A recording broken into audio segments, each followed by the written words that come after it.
Can everyone see? Yes. Yes. Perfect. We are going to go through 6 steps to building a better social media presence for your chapters and Express networks. The 6 steps that I'm going to go through quickly in our short time together are creating goals, identifying a target audience, developing your brand voice, posting for impact, building relationship with target users, and using tags to improve reach. And this is high level information because of the short time that we have, but hopefully it will give you some starting points to either check in the box that you're doing some of these things and also creating an action plan for future improvement. Step 1, creating goals. This is where you sit down with your executive board and create those SMART goals: specific, measurable, attainable, realistic, and time-bound goals related specifically to social media. Identify social media channels that you want to have a presence. You don't have to put your league on all of the channels. However, there are some tools like Hootsuite, Later, Buffer. There's a number of different tools that can cross-post items across different platforms all at the same time. But I would select several that are going to reach your target market or audience and focus on those instead of doing a bunch of social media avenues poorly. Select some and do them really well. You can look at the metrics dashboards for the different social media tools, whether it's Facebook, Instagram, Twitter. They all show you metrics on how your posts are performing. Some specific things that we generally like to look at are number of new followers, engagement. This is people that are interacting with your posts, whether it's liking, bookmarking, sharing, retweeting if you're using Twitter, likes and shares, and the click-through rate. So if you have a link to something in a post, for example, a post on Facebook with a link to the Eventbrite registration for an upcoming program, you can see the click-through rate, how many people are clicking to open that particular ticket link. Developing your target audience is really important to evaluate your effectiveness of your social media. The first element of this is your member demographics, because this is one of the groups that we're trying to engage and communicate with more than the once a month that we have our monthly programs.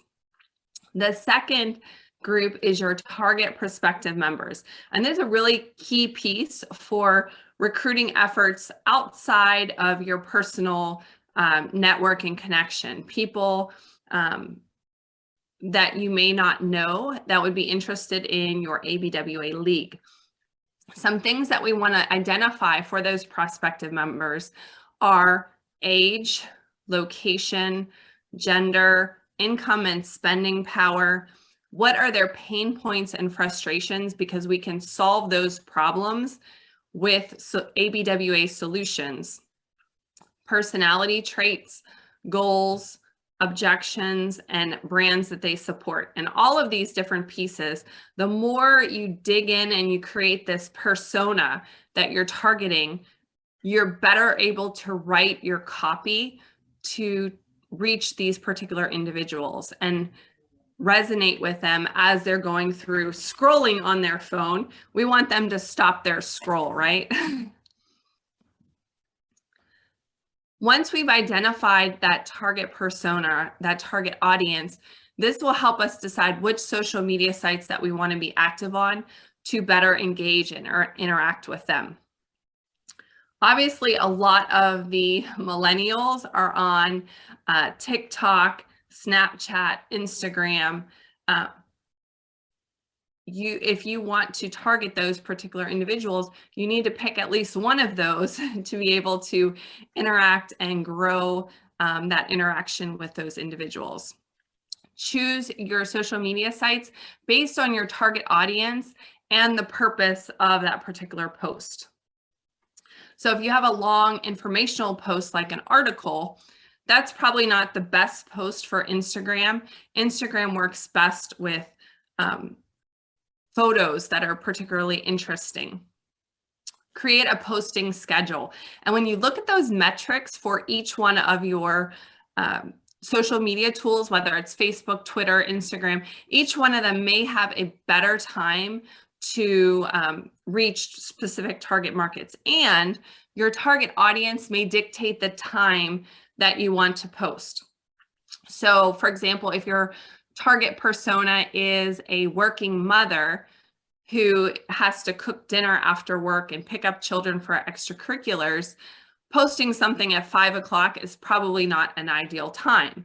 Posting something between 8 and 9 o'clock, well, she'll more likely be able to see that on her phone because she's completed dinner time, kids have finished homework, they're unwinding for the day. The type of content you publish also depends on your target audience and how you're trying to reach them. Your brand's voice is an important factor, and I'm going to have a whole bunch of information on that on a future slide, and the information you include in your profiles.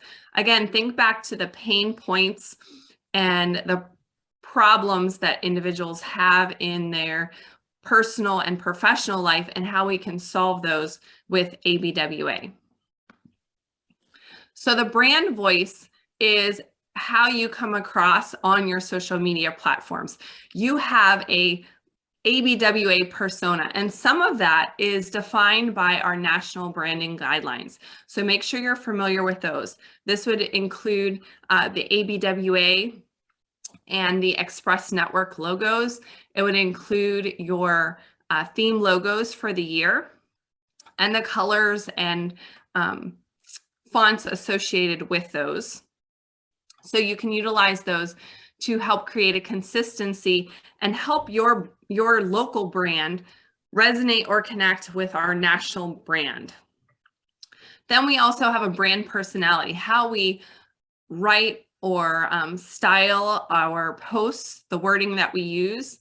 If I'm trying to resonate with a younger audience, I'm going to write in a much more casual style than if I'm trying to resonate with senior level executive professionals. So the wording should be different, and we have to take that into consideration when preparing those posts, because if you have it worded in a non-optimal style for your target audience, they're going to keep scrolling. Have memorable, relevant content and compelling storytelling in your posts. We want to post for impact. Again, using branding and consistent style logos, colors, and font.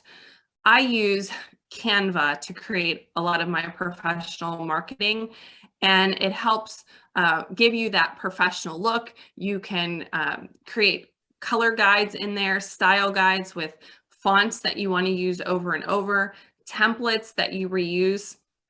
Meredith does our social media for our events currently for Open, and she has a template in there that she plugs in the information. So our program event communication is very consistent in its look.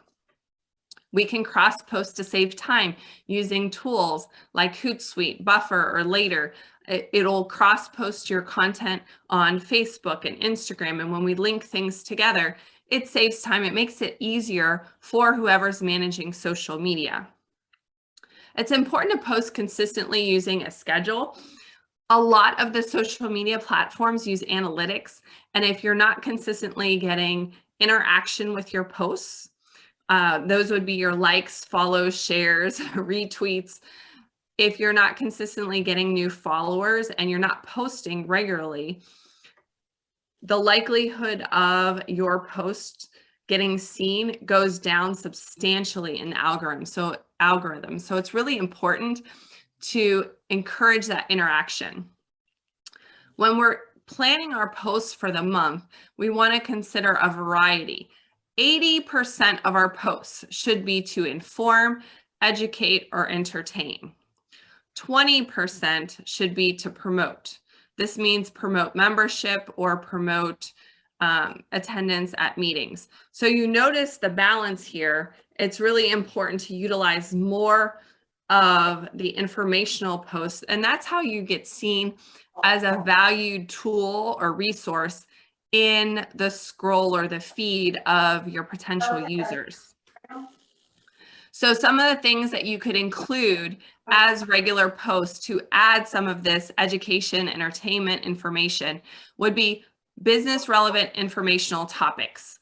You can have members write little articles or paragraphs about things that are happening in their business relevant topics. Social media, as an example, could be one. You can even have your speakers write a guest blog on either your website or on your social media and post that with information.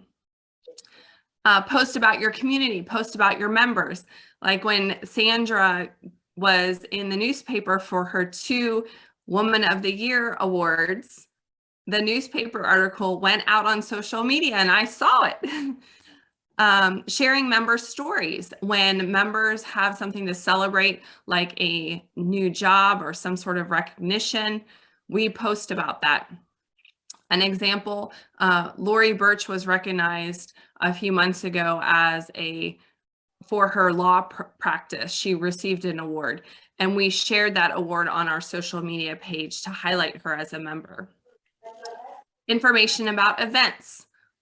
Program highlights and video clips. This is like a no-brainer, because if people are not attending your meeting or your event and then they see some of the value, they're going to want to sign up for that next event. So you can provide some little learning nuggets as a post. I typically try to include a few video clips. I'll just grab my cell phone during the meeting and record the speaker and highlight them either a Facebook Live, or I will edit a small video clip. Only 20 to 30 seconds is all you need. And then tag the speaker as well. Fun information. The Lakeside Leaders does the flamingos and promoting fun activities, fun things going on in the community that your league is involved in. Are great. Inspirational quotes. You can do those consistent. Those are like really easy to create on a weekly basis. And again, you can use that branding, the colors, the ABWA colors, or the annual theme colors to create some great graphics with that. And have different ways to promote the same topic. So if you're promoting your event, instead of promoting the same information every week, you can promote it once with a blog or an article.